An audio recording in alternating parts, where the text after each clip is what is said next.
Dans le monde d'aujourd'hui, plus de 72% de la population mondiale vit sous un régime autocratique et moins de 15% de la population mondiale, c'est-à-dire 1 billion, 1 milliard de personnes sur Terre, vit dans un régime de démocratie libérale. Donc on a vraiment, depuis les 30 dernières années à peu près, une transformation de nos champs politiques qui vont de plus en plus vers une présence des régimes autocratiques et une minorisation des régimes de démocratie libérale.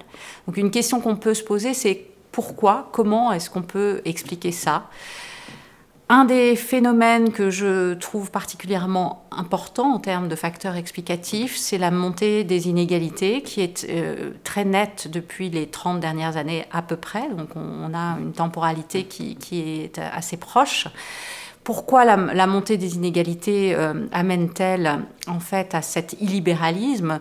Tout d'abord parce que la démocratie est un projet qui part du principe de l'égalité entre tous, de l'égalité de poids politique, de l'égalité d'opportunités, et qui aujourd'hui finalement n'a pas tenu ses promesses. Et c'est de plus en plus visible.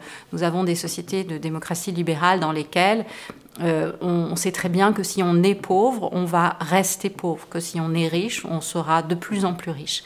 Et finalement, cette évolution de nos sociétés, qui étaient des sociétés dans lesquelles l'ascenseur social était le mécanisme par lequel cette égalité s'exprimait, mais cet ascenseur social est maintenant mis à mal et on se retrouve finalement dans des sociétés qui ont de plus en plus un caractère de caste qui est parfois finalement identifié aussi et associé avec des appartenances ethniques comme aux États-Unis par exemple. On sait très bien que quand on est noir aux États-Unis, on a beaucoup plus de chances d'être pauvre, d'être né pauvre et de rester pauvre toute sa vie. Cette promesse de la démocratie, donc, elle n'a pas été tenue. Et on est donc dans une dissonance, finalement, une dissonance très forte entre ce que doit être la démocratie et ce qu'elle délivre. Ça génère évidemment une perte de confiance, ça génère évidemment une méfiance, ça génère évidemment une haine même très forte par rapport à des élites à qui tout semble réussir, mais qui finalement ne semblent pas tenir les promesses qu'elles font au quotidien. Donc je pense que ça, c'est un des mécanismes très importants. Un autre mécanisme important, c'est un processus de fragmentation de toutes nos sociétés qui est lié à la progression d'une certaine forme d'individualisme, un individualisme déconnecté et qui est renforcé évidemment par cette évolution et ce progrès des inégalités.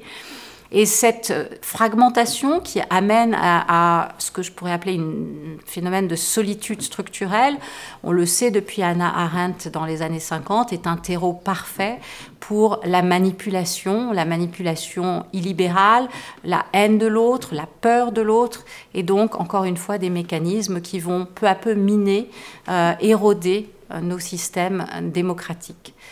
Alors, est-ce qu'il y a des solutions? Sur quoi peut-on travailler? Quels sont les espoirs que l'on peut avoir dans une situation comme celle-là, qui semble quand même plutôt sombre pour le futur de la démocratie?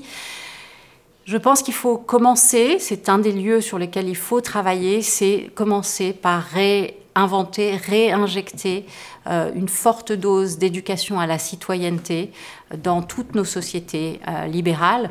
On a eu tendance ces dernières années à considérer que l'éducation, c'est avant tout un mécanisme pour s'insérer dans le marché du travail. Alors certes, c'est extrêmement important, c'est un rôle très important de l'éducation, mais l'éducation aussi, traditionnellement, c'est le Bildung, c'est la capacité de former des citoyens raisonnés, raisonnables, qui savent penser seuls, qui ont un esprit critique et qui vont savoir finalement se positionner dans le système de la démocratie libérale. Il n'y a pas de démocratie libérale sans éducation.